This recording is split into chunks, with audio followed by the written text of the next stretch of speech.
So now I'm going to talk about the steady state response of a state space model and then extend that to the steady state response of a state feedback control model. So we've already looked at transfer functions of state space models, and we know that the state space equations are x dot equals ax plus bu, y equals cx plus du, and we previously also showed, like I said, that the transfer function of this system, where u is the input and y is the output, is given by the expression transfer function g of s equals c times the inverse of si minus a times b plus d, and I obviously is the identity matrix. And often we're going to assume that the d term is actually 0, so we're not going to actually have something directly contributing to the output. And that simplifies the expression slightly. Okay. We also know that if we apply full state feedback control, we get modified versions of the equations for the state derivative. So we get x dot is now a minus bk times x, and y equals c minus dk times x. So state feedback control effectively changes what the bit that takes the place of the A matrix looks like. So rather than having just an A times the x, we now got an A minus bk times the x. So we can immediately just say, well, that's very nice. Well, what we'll do is we'll modify the transfer function that we have for a space model to a state feedback control model by substituting A minus bk in where we had the A before. So given that we have the relationship for a state space model, what we do is we stick in the A minus bk where we had the A previously, and we end up with this expression here. Now, we're interested in knowing what is going to be the transfer function of this system. So what's going to happen when we have a reference input coming into this system? What's going to happen to the output? And really what we want to happen is we want the output to track the reference, right? We want the output, y of t, to be the same as the r of t. And if we're interested in steady state performance, particularly we are interested in what happens in the long term. So as time goes to infinity, if if r of t is a constant, let's say it was a step function, we want the output to go to that value. So if we drive it by unit step, then we want the output to go to unity, right? So in the limit, as time goes to infinity, we want y of t to be equal to 1 when we drive it by a step input of unity.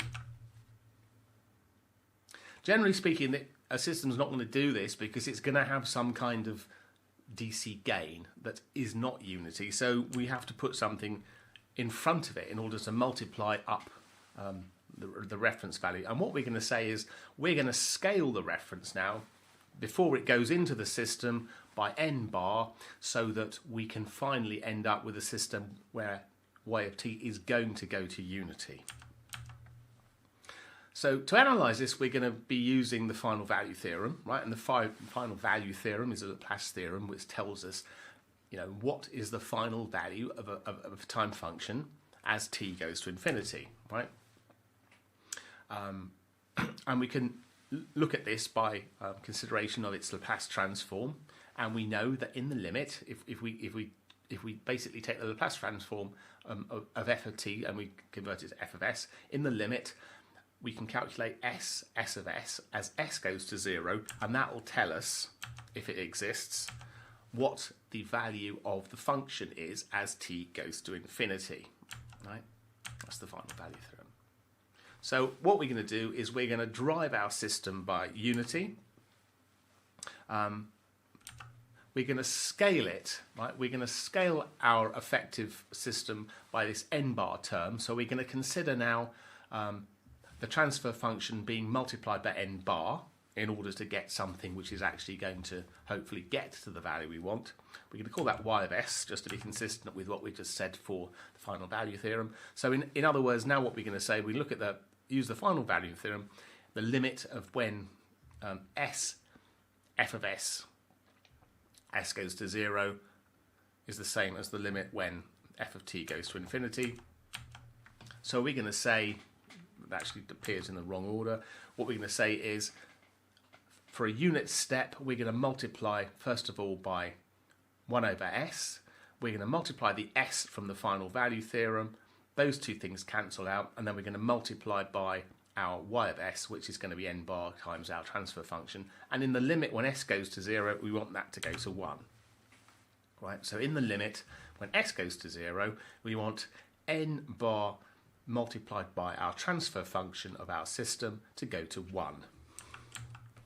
So let's substitute then our transfer function of the state feedback control system into there, right?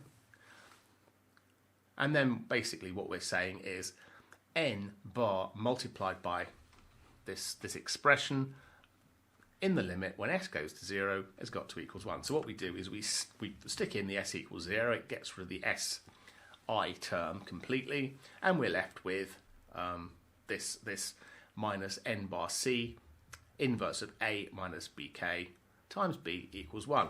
And what we want to get out of this, right, we want to know what n bar is. So what we do, we can't just divide through by all of these things because it's a matrix equation, so we have to multiply by the inverse of all the stuff multiplied by n bar. So we do that, we multiply by the inverse of c times a minus bk inverse times b. And that will give us basically the gain that we need in order to multiply the reference such that in the limit we have steady state performance such that the reference will end up being reflected in the value of the output of the system. Now that's one way of dealing with steady state effects, and it's a useful thing to do. You should always try to have as much of this feed forward kind of component in the system anyway. So, you know, what we're doing by multiplying the input, if you like, we're automatically, you know, we're accounting for the fact that the transfer function of the plant and the controller aren't exactly what we want them to be in terms of the DC response, and we're trying to make life easier anyway for a controller to do that, even if we're using more sophisticated techniques like integral action, which I'm talking about now. So we should do that anyway in order to try to get things to work the way we want them to. But now let's think about, like I said, now we're going to think about another way of actually looking at the output and using that. So this just scaling business with the n bar, you know, that's the feed forward thing. We're just scaling the input because we know that the gain of the actual controller system isn't necessarily unity at DC values. So that's fine, but if things in the system change, if the plant changes or it gets a bit warmer and the characteristics change, it's going to drift, and, you know, we're not actually making a comparison of the actual output of the system, and that's always dangerous. That's why feed forward is always a bit of a it's not necessarily the best thing to do, it's the easiest thing to do. So what we want to do is we want to actually look at what the output is in terms of what we're getting to with the reference value. So normally the state space controller then looks like this. We've got our reference value coming in, it does all its state feedback control, and it gives us an output value, but we're not using the output value to see whether or not yt equals rt, and we can do that, and that's what we're going to look at here.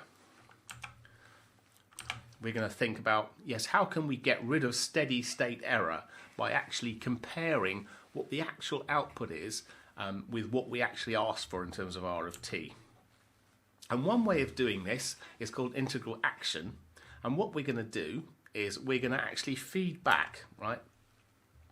We're going to feed back what the actual output of the system is and compare it with the reference. So in other words, we've got another outside controller loop in our controller to try to get this thing to do what we want it to do, but we're going to concentrate on the steady state error in this particular case.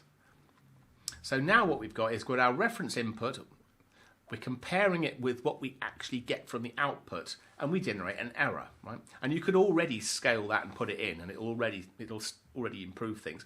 But what we want to care about now is steady state error. So rather than just looking at that error and using that as an input, what we can also do is say, let's integrate that over time. And in this way, a little tiny difference over a long period of time starts becoming a very big signal. So we're integrating this thing so it can really worry about being a little bit off over a long period of time. And then what we're going to do is then we're going to put a gain in there and then feed it into the system. So in this case, we've basically augmented the system. It's not just doing steady state feedback control. The input's also got this integral path as well on top, and we're also having this component kz, which is the integral gain, multiplied by z, which is effectively the integral error of the system.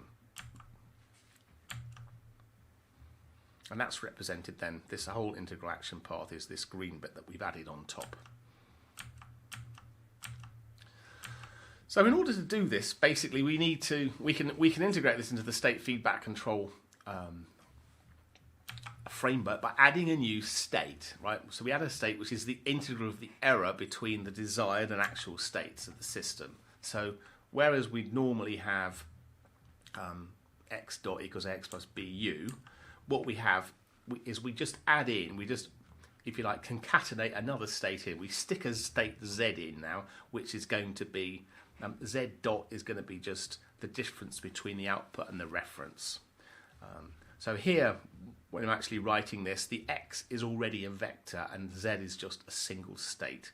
And the ax plus bu, that's just representing these matrix equations, and we're just sticking on another term, if you like, that's going to equal to z here.